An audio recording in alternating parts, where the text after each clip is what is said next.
Հանուն Հոր եւ Որդու եւ Ոգու ամեն փառք Աստծո յուր անգամ փառք Աստծո որ Աստված մեր շնորհ եւ ողորմություն արեց բոլորիս միասին այսօր հավաքվելու այս սուրբ տաճարի մեջ այս հնամենի տաճարի մեջ եւ Տիրամոր գովքը կատարելու Տիրամորը փառավորելու Տիրամորը փառաբանելու իր տոնը կատարելու Ուզում եմ իմ խոնարհումը եւ երախտագիտությունը բերել Արագածոտնի թեմի առաջնորդ բարեխնամ Տեր Մկրտիչ Սրբազան Պրոշյանին եպիսկոպոսին թող Աստված զորացնի իրեն իր փորձությունների մեջ որի մեջ գտնվում է եւ հաղթող անի այդ փորձություններից որովհետեւ մեր Տերն ասեց աշխարհի մեջ նեղություններ կունենաք բայց քաջալերվեցեք որովհետեւ ես հաղթեցի աշխարհին այդ հաղթանակը Քրիստոս տալիս է նաև բոլոր իրեն ապավինողներին եւ իրեն հուսացողներին թող Սրբազանին Աստված այս փորձություններից հաղթական հանի ու նաև իմ խոնարհումն եմ բերում առաջնորդական տեղափոխական փոխարինող հայր Շնորհքին որը օրհնեց որ այսօրվա այս պատարագը եւ ուխտագնացությունը տեղի ունենա նաև իմ խոնարհումն ու երախտագիտությունը հոգեվոր հովին Տեր Մաղաքիային մարժամալ պատիվ եղբորը, որը միշտ կրկապած եւ սիրով մեզ ընդունում է եւ ամեն բան անում է, որ մեր ուխտագնացությունները հաջողվի։ Թող Աստված հաստատ պահի իր ծառայության մեջ Տեր Հորս եւ մյուս մեր հոգեորականին եւ արժանի անի այն օրը երբ պիտի կանգնեն Աստծո առաջ բարձրավոր մշակներ լինելու։ Հանուն Հոր եւ Որդու եւ Ոգու Սրբո ամեն։ Այն օրերին Օգոստոս կայսեր կողմից հրաման ելավ ամբողջ աշխարհում Մարդահամար անելու համար։ Այս առաջին մարդահամարը տեղի ունեցավ, երբ Կյուրենիոսը կուսակալ էր ասորիքում։ Եվ բոլորը գնում էին արձանագրվելու մարդահամարի յուրաքանչյուրն իր քաղաքում։ Հովսեփն էլ Դավթի տնից եւ ազգատոհից լինելով Գալիլեայի Նազարեթ քաղաքից ելավ գնաց Հրեաստան Դավթի քաղաքը, որ Բեթխեհեմ է կոչվում։ Մարդահամարի մեջ արձանագրվելու Մարիամի հետ, որ նրա հետ նշանված էր եւ հղի էր։ Եվ երբ նրանք այնտեղ հասան, նրա ծննդաբերելու օրերը լրացան եւ նա ծնեց իր անձնանիկ որդուն, խանձարույնի մեջ փաթաթեց նրան եւ դրեց մսուրի մեջ, որովհետեւ Իջևանում նրանց համար տեղ չկար։ Այսօր երրորդ օրն է Սուրբ Աստվածածնի վերափոխման տոնի։ Մենք 9 օրեր շարունակ Կիրակի օրից սկսած տոն ենք կատարում, Աստվածածնի վերափոխման տոնը։ Եվ այսօր ավետարանական դրվագը ներկայացնում էր Քրիստոսի ծննդյան դրվագը, թե որտեղ եւ ինչպես ծնվեց Քրիստոս, ինչ պարագաներում, ինչ հանգամանքներում։ Սա ընդամենը մի դրվագ էր, շատ կարևոր, բայց ընդամենը մի դրվագ Սուրբ Մարիամ Աստվածածնի կյանքից։ Այսինքն այս դրվագում իրականացավ այն խոստումը, որ Աստված ալել էր, որ քեզանից պիտի ծնվի աշխարհի Փրկիչը եւ որին 9 ամիսներ առաջ հավանություն էր տվել Սուրբ Տիրմայրը, ասելով ահավասիկ ես Աստծո աղախին եմ, թող Աստծո կամքը լինի, հա? Եվ այսօր այս դրվագում իրականացավ ծնվեց Քրիստոս։ Այսօր մենք հավաքվել ենք տոնախմբելու Տիրամորը, որովհետև Տիրամայրը մեր բոլորի մայրն է, եկեղեցու մայրն է, քրիստոնյաների մայրն է, համայն աշխարհի մայրն է, մեր Տիրոջ եւ Փրկչի տերերի տերանց եւ թագավորների թագավորը, մեր Աստծո մայրն է, հա? Ասում ենք Աստվածամայր, Տիրամայր, մեր Աստծո մայրն է։ Բայց այս փոքրիկ հատվածն էլ որ ընթերցվեց, այստեղ երևում է Տիրամոր ծերացնելությունը։ Ուրեմն ասում Նազարեթից վեր կացան գնացին, հասան Բեթխեհեմ, հա? Այս մեծ ճանապարհ էր, գիտեք, Նազարեթից Բեթխեհեմ 120-130 կիլոմետր ճանապարհ։ Հղի կինը 2000 տարի առաջ սրանից։ Ոնց է այդ ճանապարհը գտնում ասում, ոտքով, էշով, չգիտեմ ոնց, ամիսներ շարունակ, հա? Նեղություն էր, մեծ նեղություն էր։ Հետո եկան հասան Բեթխեհեմում էլ տեղ չկար Իջևանա տներում, Ստիպված մի քարայրի մեջ հանգրվանեցին, որ իբրև ախոր էր ծառայում։ Եվ տիրամայրը, աստվածածինը, աստվածամայրը իր զավակին ծնում է ախորի մեջ, մի քարայրի մեջ։ Եվ իր բանկանը դնելու տեղ չունենալով դնում է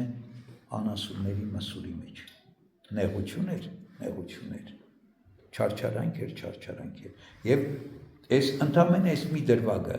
հետագայի ամբողջ կյանքը կամ մինչև այս տիրամոր կյանքն ինչ էր, անընդհատ տագնապներ, անընդհատ նեղություններ, անընդհատ վշտեր ու փորձություններ։ Բայց սա է ճանապարհը բարձրանալու, սա է ճանապարհը մեծանալու։ Տիրամայրն ասեց, աղավասիկ ես Աստծո աղախին եմ, խոնարհվեց, թող Աստծո կամքը լինի։ Եվ ծննդաբերելուց առաջ, երբ Եղիսաբեթին էր այցելել, Տիրամայրը այնտեղ ինչ ասեց իր աղոթքի մեջ, ասեց Աստված իր աղախն ու խոնարհության վրա նայեց, այսինքն Տիրամայրը խոնարհվեց, Աստված էլ այդ խոնարհությունը տեսնելով Տիրամորը բարձրացրեց։ Ինչքան բարձրացրեց, այնքան ինչ որ այսօր մենք տոնում ենք, այսինքն բարձրացրեց, վերափոխեց երկինք եւ տարավ իր աչում բազմեցրեց մեր Տեր եւ Քրիստոս Հիսուս Քրիստոսը։ Որովհետև ավետարանը մեզ ասում է, ով որ իր անձը խոնարհեցնի, Աստված նրան պիտի բարձրացնի, բայց ով որ ինքն իրեն բարձրացնի, Աստված նրան պիտի խոնարհեցնի։ Ուրեմն Տիրամայրը խոնարհվեց, Աստված էլ իրեն բարձրացրեց։ Տիրամայրը պատրաստ եղավ ամեն նեղության, ամեն վշտի, ամեն տառապանքի